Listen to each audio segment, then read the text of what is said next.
أعوذ بالله من الشيطان الرجيم يا أيها إنها إن تكن مثقال حبة من خردل فتكن في صخرة أو في السماوات أو في الأرض يأتي بها الله إن الله لطيف خبير يا بني أقم الصلاة وأمر بالمعروف وانهى عن المنكر واصبر على ما أصابك إن ذلك من عزم الأمور صدق الله العظيم وبلغنا رسوله النبي الكريم ونحن على ذلك من الشاهدين والشاكرين والحمد لله رب العالمين.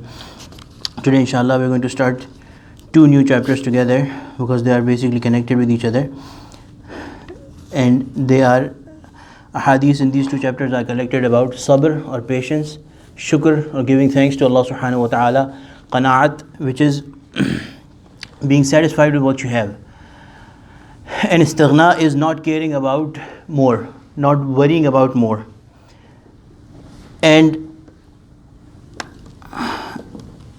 staying away from hirs and tama', which is the want for more.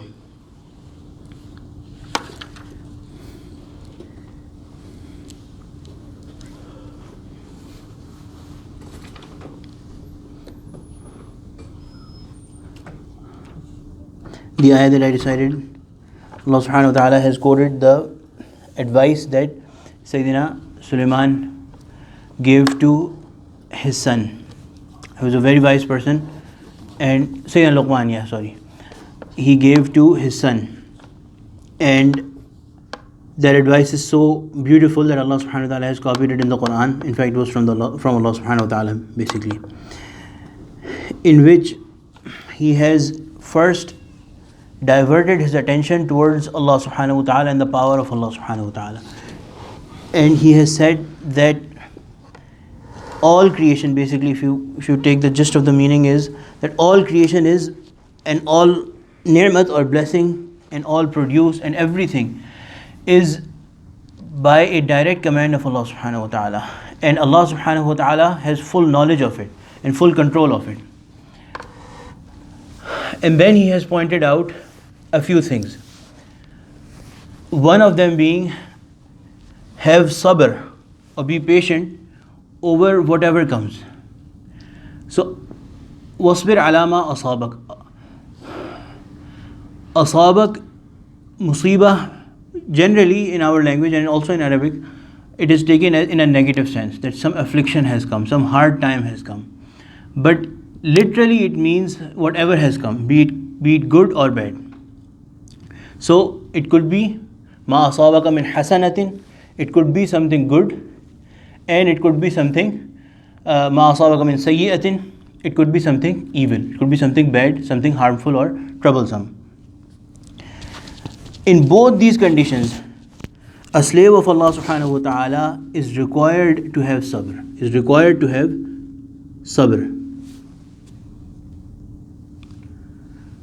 patience.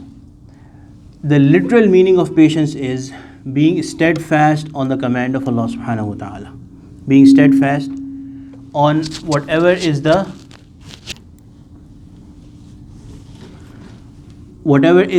order of the time. What Allah is asking, we have to do it. It may be easy for us, it may be difficult for us, and we have to stay pleased with what has been decreed by Allah subhanahu wa ta'ala.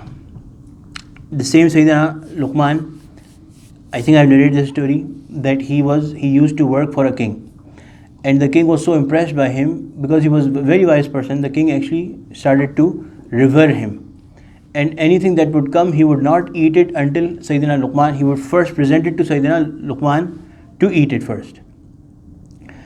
And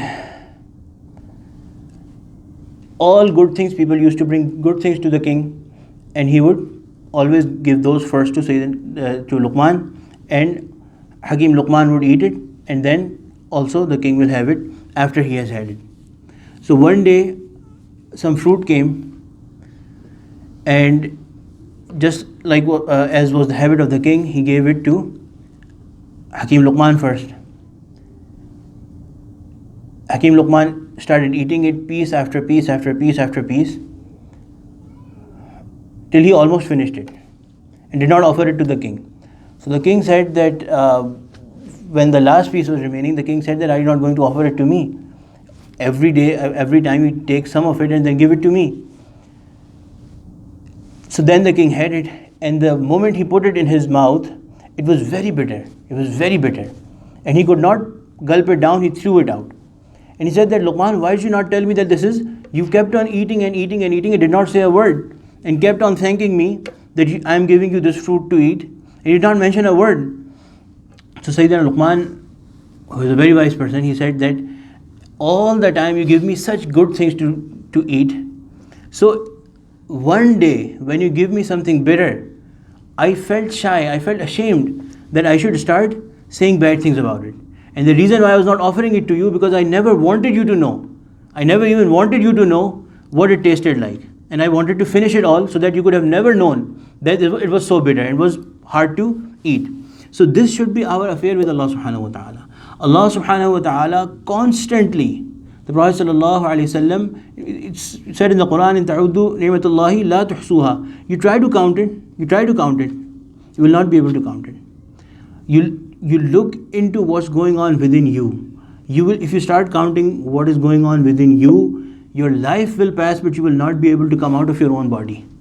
Counting the blessings that Allah subhanahu wa ta'ala has done to us by giving us this body and this system, this mechanism that is going on. So if some hardship comes, or if fulfilling the command of Allah subhanahu wa ta'ala becomes a little difficult, one rule that we should always remind ourselves about is that Allah subhanahu wa ta'ala has said in the Quran that Allah subhanahu wa ta'ala never burdens a soul with something that they cannot do. Allah is the creator of ourselves, and Allah is the creator of that which is coming, which has been thrown, what we are going through.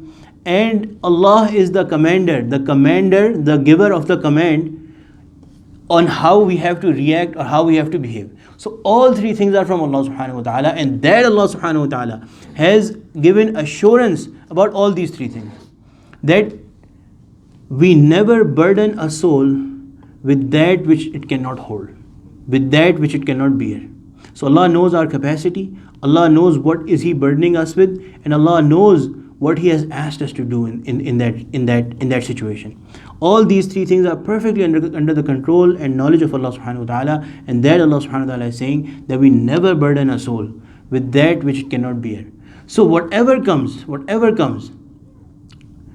in ourselves we have to believe, it is said in the Quran, that we are able to cope with that situation. We are able to cope with that situation. On our own, no. But by asking Allah subhanahu wa ta'ala, yes. By asking Allah subhanahu wa ta'ala, absolutely yes.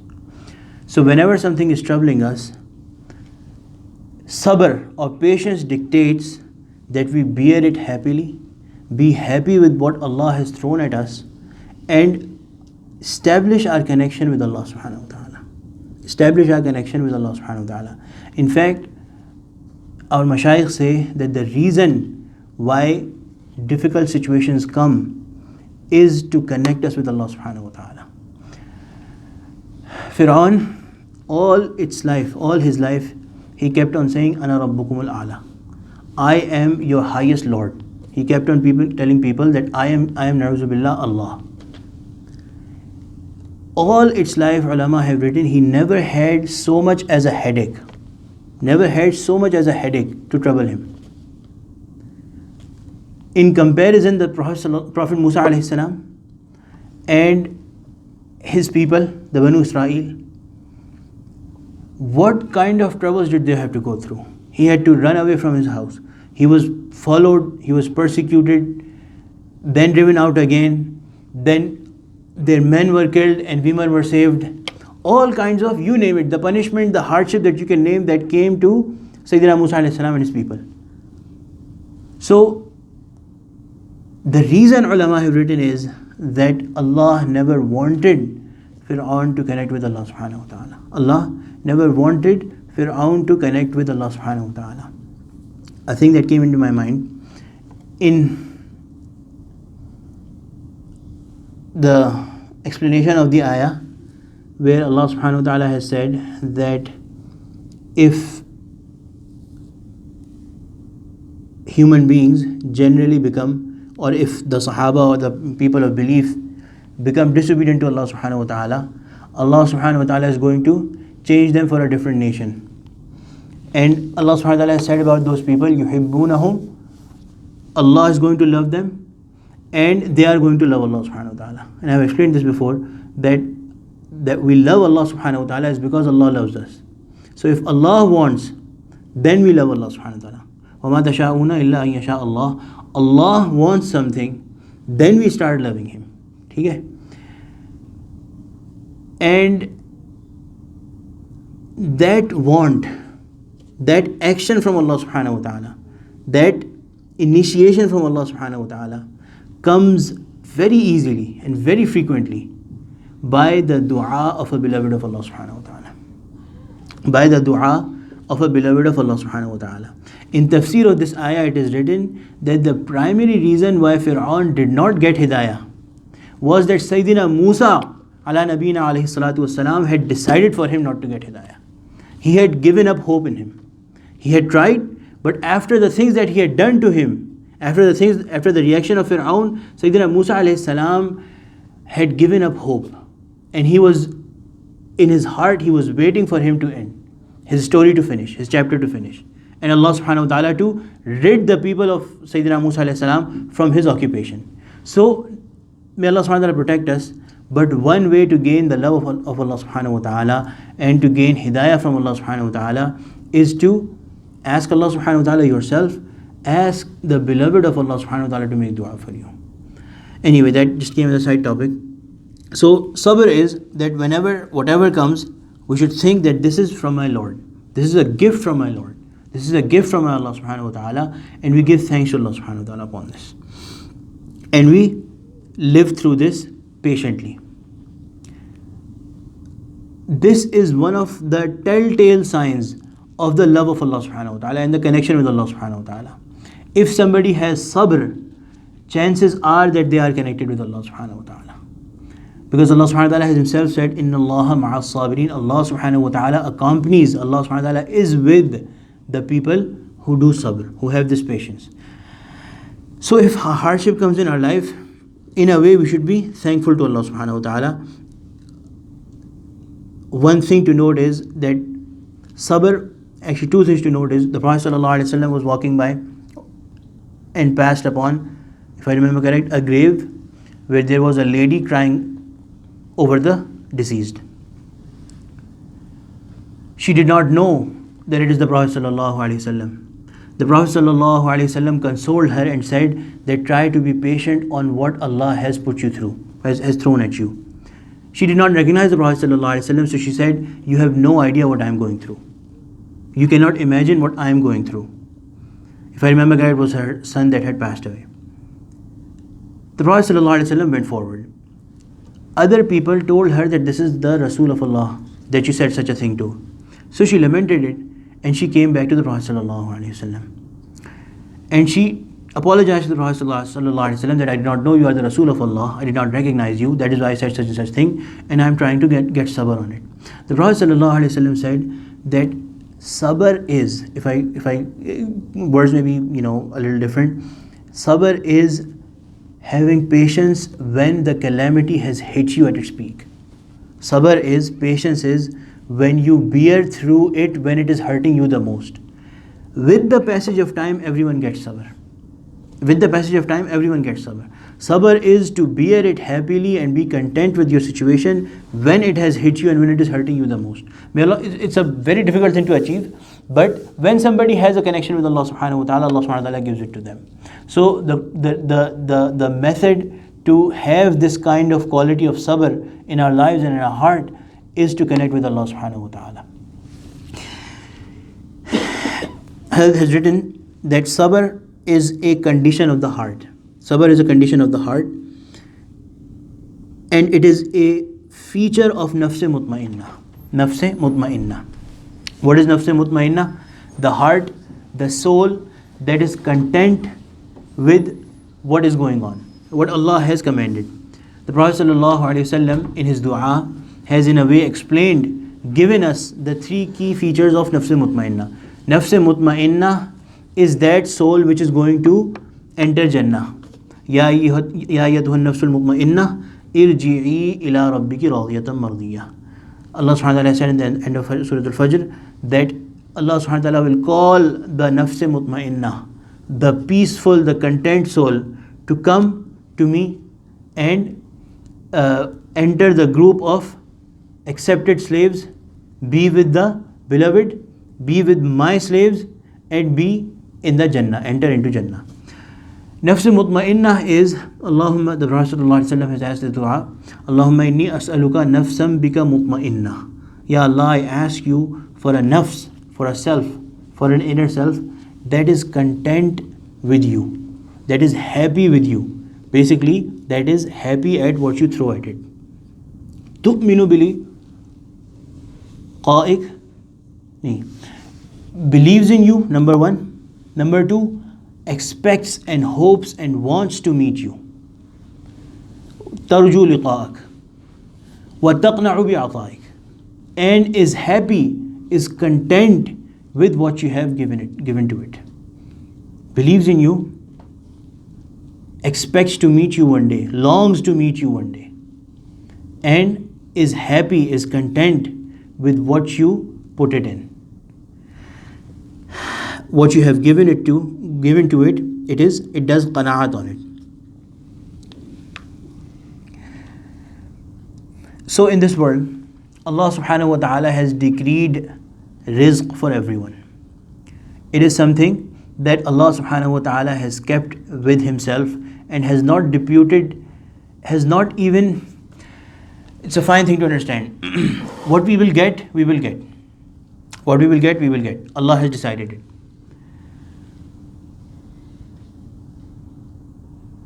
The way we will get it, we can choose a halal way to get it, or we can choose a haram way to get it.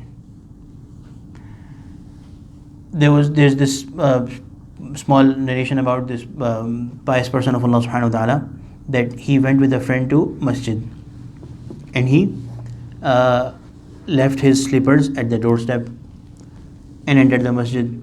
So the person with him said that your slippers are going to be picked up by someone else. Someone else is going to take your is going to basically, some thief is going to pick your slippers up.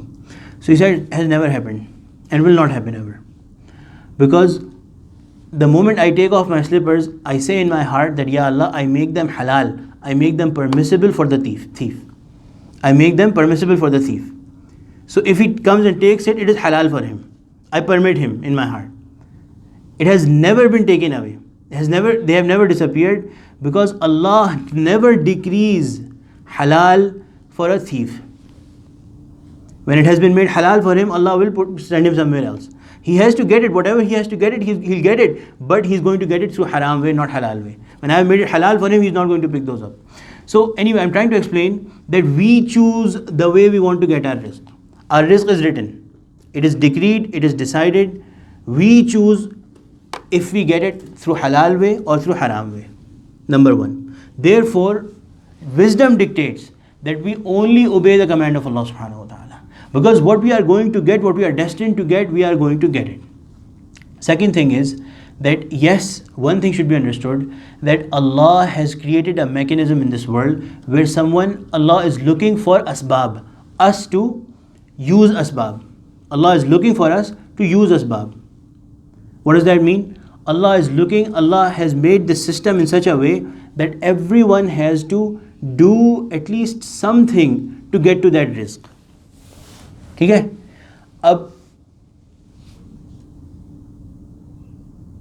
The Prophet ﷺ has said, this is a hadith that I'm translating as I'm speaking to you, that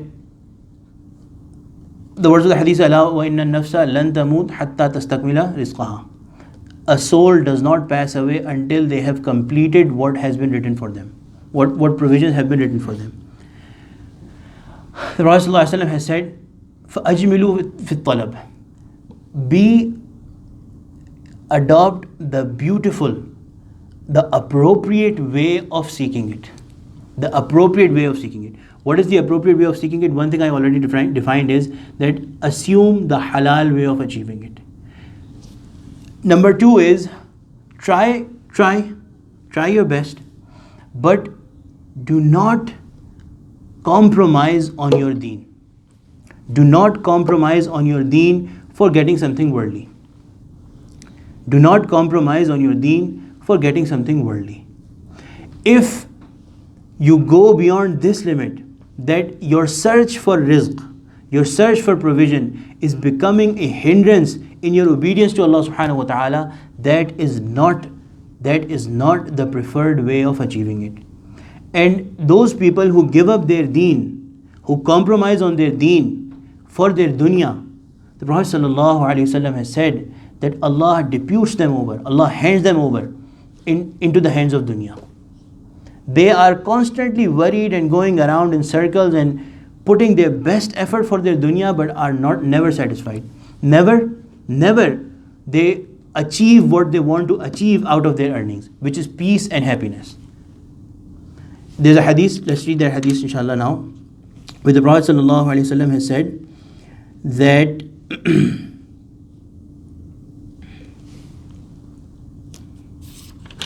Ghina, or being in a state of abundance or plenty,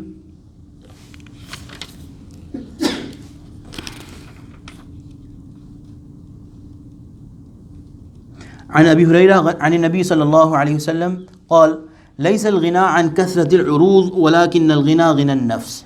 हज़रत अबू हुरैरा रज़ियल्लाहु अन्हु से रिवायत है कि रसूल अकरम सल्लल्लाहु अलैहि वसल्लम ने इरशाद फरमाया कि दौलतमंदी मालो असबाब से हासिल नहीं होती, बल्कि असली दौलतमंदी दिल की बेनियाज़ी है. सैयदना अबू हुरैरा रज़ियल्लाहु अन्हु has narrated from the Prophet sallallahu alaihi wasallam. The Prophet sallallahu alaihi wasallam said that ghina, or plenty, state of plenty, is not achieved by wealth. State of plenty is not achieved through wealth, but it is the real state of plenty, the real state of abundance is the state of plenty, the feeling of being content in your heart. So it does not relate to, the Prophet ﷺ is detaching it with what we have attached it with. Wealth, things of the world. The Prophet ﷺ has detached it. The Prophet ﷺ has said, وَلَكِنَّ الْغِنَى غِنَى النَّفْسِ. It is that which you have in your heart. Another clear hadith on this topic, عن أبي ذر قال قال لي رسول الله صلى الله عليه وسلم يا أبا ذر تقول كثرة المال الغنى قلت نعم قال تقول قلة المال الفقر قلت نعم قال ذلك ثلاثا ثم قال الغنى في القلب والفقر في القلب. हज़रत अबू ज़र गफ़ारी रज़ी अल्लाहु अन्हु से रिवायत है कि रसूल अकरम सल्लल्लाहु अलैहि वसल्लम ने एक दिन मुझसे इरशाद फरमाया कि ए अबू ज़र, क्या तुम ये समझते हो कि माल ज़्यादा हो जाने का नाम तवंगरी है? मैंने अर्ज़ किया, हाँ रसूल अकरम सल्लल्लाहु अलैहि वसल्लम, ऐसा ही समझा जाता है. फिर आपने फरमाया कि क्या तुम ये ख्याल करते हो कि माल कम हो जाने का नाम फ़कीरी और मुहताजी है? मैंने अर्ज़ किया, या रसूल अल्लाह, ऐसा ही ख्याल किया जाता है. आप सल्लल्लाहु अलैहि वसल्लम ने ये बात मुझसे 3 मरतबा इरशाद फरमाई, और उसके बाद ये इरशाद फरमाया कि असली दौलतमंदी दिल के अंदर होती है और असली मुहताजी और फ़कीरी भी दिल ही में होती है. Narrated by Sayyidina Abu Dharr radiallahu anh, that the Prophet sallallahu alaihi wasallam one day said to him that, O Abu Dharr, do you think that excessive wealth is the name of a state of plenty? I said, Ya Rasulullah, yes, that is what is thought, that is what is believed. The Prophet sallallahu alaihi wasallam then said, do you think that lack of wealth is faqr or being poor? He said, Sayyidina Abu Dharr radiallahu anh said, Ya Rasulullah, yes, that is what is thought. The Prophet sallallahu alaihi wasallam asked me this 3 times, then said that state of plenty relates to your heart and state of poverty relates to your heart.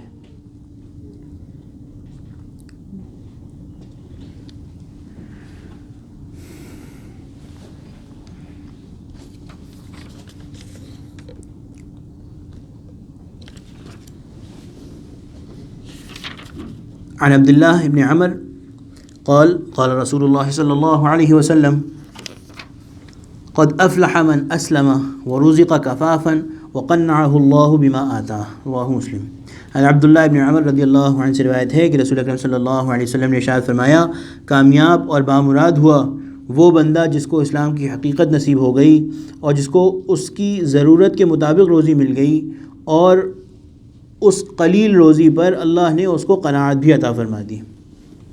Abdullah ibn Umar radiallahu anh has narrated the Prophet sallallahu alaihi wasallam said that successful, eternally successful, is that person who gets the reality of Islam, who understood the reality of Islam, and they got only that much provision which is basically needed for them, only according to their need. And Allah on top of that also gave them this contentment over this small provision that Allah gave to them. The Prophet ﷺ has mentioned that the people who are wealthy, if I remember the hadith correct, they will want to enter Jannah but will be stopped. They will be made to wait. And the people who have lived a life of poverty in this world, they will enter Jannah many, many years before these rich people. Similarly, the Prophet ﷺ has mentioned that every single penny that we will be held accountable for it. The Prophet ﷺ has said that these things that we have, as much as you amass it, be ready to answer for it. Be ready to present your calculation that day. Ammali min ayna iktasaba wa fima anfaqa. Where did you get it and where did you spend it? Every single penny. How did you get it? Where did you get it? And how did you spend it? Where did you spend it? Every single thing that we have, every single thing in terms of wealth that we have, the Prophet ﷺ has warned us that your feet will not be able to move before you give accounts, before you tell Allah subhanahu wa ta'ala that this is where I got this, this is where I got this. And when Allah subhanahu wa ta'ala comes on asking, there is simply no way out. There is simply no way out. So my dear respected brothers, yes, the Prophet ﷺ, one hadith inshallah we'll read next time, the Prophet ﷺ has acknowledged that this is a very pleasant thing. It gives pleasure to our heart and confidence to our heart that we have a lot of wealth. But in reality, it is everything that is beyond our basic needs. Everything that is beyond our basic needs is a source of questioning. The source of questioning. When you have to, Allahu Akbar, when you have to pass through a very difficult journey, you try to take only that burden that you can bear. You do not want to take everything that you have with you. You do not want to, bare minimum, needs that will get you through. And those are forgiven by Allah subhanahu wa ta'ala. Because the Prophet ﷺ has said in a hadith that a human being says, my mal, my wealth, my wealth. Nothing is its own. Nothing is its own. Only that which it hints that those clothing that he used it on his body and used it such that it became worn out. He worn it out. And that food which he ate. Only those things are his. My dear respected brothers, those are the things we learn from the hadith, that those are the things that we can think that Allah subhanahu wa ta'ala will not question us about. But anything beyond our basic needs, we have to answer Allah subhanahu wa ta'ala. May Allah subhanahu wa ta'ala make it easy for us. Allahumma hasibna hisaban yasira. But inshallah we should start thinking that the feature of an Islamic society and the feature of a Muslim is not to have a lot of this world. The Sahaba, the Prophet sallallahu alaihi wasallam, if you read their life, it was such that in the first years, in the first time of Islam, the early period of Islam, they did not have abundance. They were very, they were struck with a lot of poverty. But in the later days, Allah subhanahu wa ta'ala opened up the world. There's a Sahabi who said that we were tested with poverty and now we are being tested with abundance. And I am finding this test of abundance harder and more difficult than that test of poverty. When wealth would come to Sahaba, the Prophet ﷺ would not rest. The Prophet ﷺ, if I remember correct, there was heaps of gold or whatever, heaps of wealth came, and only a little, very minor of it was left behind from being distributed. The Prophet ﷺ could not sleep. Halaki, who is the Prophet ﷺ? He is Ma'soom. Allah subhanahu wa ta'ala He does not commit any sin. This is the Prophet ﷺ who's worried about his wealth, something that has come to him. When the Prophet ﷺ died, passed away from this world, what did he leave behind? He was actually in debt. He actually owed something to some Jewish person. May Allah subhanahu wa ta'ala grant us an understanding. When we want to go after dunya, it is because we are impressed by the people who have disbelieved in Allah subhanahu wa ta'ala. And like I was saying in the Friday's lecture today, these people, Allah subhanahu wa ta'ala has said that these people are like cattle to us, or even worse than that. So when we are going after those people, what good are we looking to achieve? What good are we looking to achieve? Inshallah, we'll continue it. There's several hadiths in this. Inshallah, we'll read them next time. May Allah subhanahu wa ta'ala grant us an understanding. We'll talk about it more inshallah next week. Alhamdulillahi Rabbil Alameen. As-salatu was-salamu ala sayyidil mursaleen. Rabbana zalamna anfusana wa illam taghfir lana wa tarhamna lanakunanna minal khasirin. Rabbi ighfir warham wa anta khairur rahimin. Ya Allah, please forgive our major and minor sins. Ya Allah, make us obedient slaves to you. Ya Allah. Ya Allah. Ya Allah, open up the reality of this world on us, Ya Allah. Ya Allah, those things that we are running after that are immaterial, Ya Allah, we give them a lot of value. Ya Allah, we are willing to compromise our deen for it sometimes. Ya Allah, we have no idea what the reality is, Ya Allah. Ya Allah, before the reality becomes open upon us in a very harsh and stern way, Ya Allah. Ya Allah, you please, Ya Allah, with your special mercy, Ya Allah. Ya Allah, you give us the reality of this world and make us, Ya Allah, know and realize and feel how valueless this world is in your eyes, Ya Allah. Ya Allah, make us those who follow the sunnah of the Prophet ﷺ and stick to it and spend our lives on it. Ameen Ya Rabbil Alameen.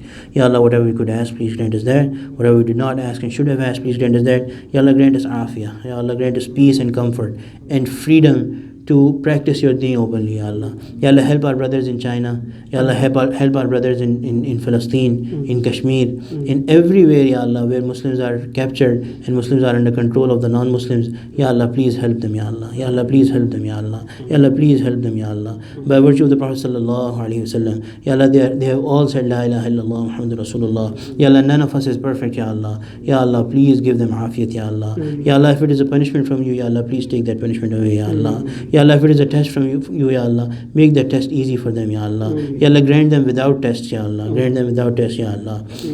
Ya Allah, the afiyat, the peace, the freedom that you have given us, Ya Allah, make us those who use that freedom, Ya Allah, before it is taken away from us, Ya Allah. Before, Ya Allah, we do not value it and you become angry and you take it away from us, Ya Allah. Ya Allah, protect us from that day, Ya Allah. Ya Allah, make us those who use this freedom fully, Ya Allah. Ya Allah, Ya Allah, you have made your deen easy, Ya Allah. Ya Allah, it is just that our nature has been, Ya Allah, corrupted, Ya Allah. Ya Allah, we ask you, Ya Allah, who can control our nature except you, Ya Allah. Ya Allah, give us your love, Ya Allah, and because of that love, Ya Allah, make your deen easy for us, Ya Allah. Ya Allah, whoever is worried with their health problems, Ya Allah, grant them health. Ya Allah, whoever has deaths in their family or our elders and Akabirin who have passed away, Ya Allah, give them, Ya Allah, the best of reward and the best of reception, Ya Allah. And Ya Allah, those who have been left behind, Ya Allah, give them sabr. Ya Allah, those people who are worried about their visas, Ya Allah, grant them, Ya Allah, ease their trouble, Ya Allah. Ya Allah, find a way for them, Ya Allah, make a way for them, Ya Allah. Ya Allah, those who are worried about their profession, their job, Ya Allah, Ya Allah, you are Razzaq, Ya Allah. Ya Allah, make ease for them, Ya Allah, make ease for them, Ya Allah. Whatever trouble any Muslim brother is going or sister is going through, Ya Allah, Ya Allah, you make it easy for us, Ya Allah. You make it easy for us, Ya Allah. Ya Allah, please send a lot of mercy upon the Prophet sallallahu alaihi wasallam. Give him the best of gift and the best of reward for the mercy that he did to the whole ummah, Ya Allah. The way he fulfilled his responsibility, Ya Allah. Ya Allah, send him the best of salawat upon him, Ya Allah. Ya Allah, similarly all our mashayikh, Ya Allah, all the people who transferred the knowledge of deen and the practice of deen honestly and sincerely, Ya Allah, to us, Ya Allah. Ya Allah, grant them the best of reward, Ya Allah. And Ya Allah, make us their worthy disciples, Ya Allah, their worthy students, Ya Allah. Ya Allah, make us, Ya Allah, worthy of their name, Ya Allah. Ya Allah, when we see you, Ya Allah, make us see you, make us meet you in a way that you are very happy with us and we are very happy with you, Ya Allah. Ya Allah, when we meet the Prophet sallallahu alaihi wasallam on the day of judgment, Ya Allah, make the Prophet sallallahu alaihi wasallam happy with us, Ya Allah. Ya Allah, we seek refuge in, Ya Allah, being those that the Prophet sallallahu alaihi wasallam would push away from him, Ya Allah. Ya Allah, we seek refuge in you, Ya Allah, from that, Ya Allah. Ya Allah, we are very much in need of intercession and Ya Allah recommendation and Ya Allah mercy of the Prophet sallallahu alaihi wasallam on the day of judgment. Ya Allah, but our deeds are not like that. Ya Allah, Ya Allah, all those things that the Prophet sallallahu alaihi wasallam commanded and Ya Allah the Prophet sallallahu alaihi wasallam did on his own. Ya Allah, Ya Allah, we run away from them. Ya Allah, Ya Allah, in our hearts we despise them. Ya Allah, Ya Allah, please correct our state. Ya Allah, please improve our affairs. Ya Allah, Ya Allah, otherwise we have nowhere to go. Ya Allah, Ya Allah, we are asking you. Ya Allah. اللهم إن قلوبنا ونواصينا وجوارحنا بيدك لم تملكنا منها شيئا فإذا فعلت ذلك بنا فكن أنت ولينا واهدنا إلى سواء السبيل ربنا تقبل منا إنك أنت السميع العليم وتب علينا إنك أنت التواب الرحيم صلى الله تعالى على خير خلقه سيدنا ومولانا محمد وعلى آله وصحبه أجمعين آمين برحمتك يا أرحم الراحمين. All brothers are invited and sisters as well for food. Jazakallah.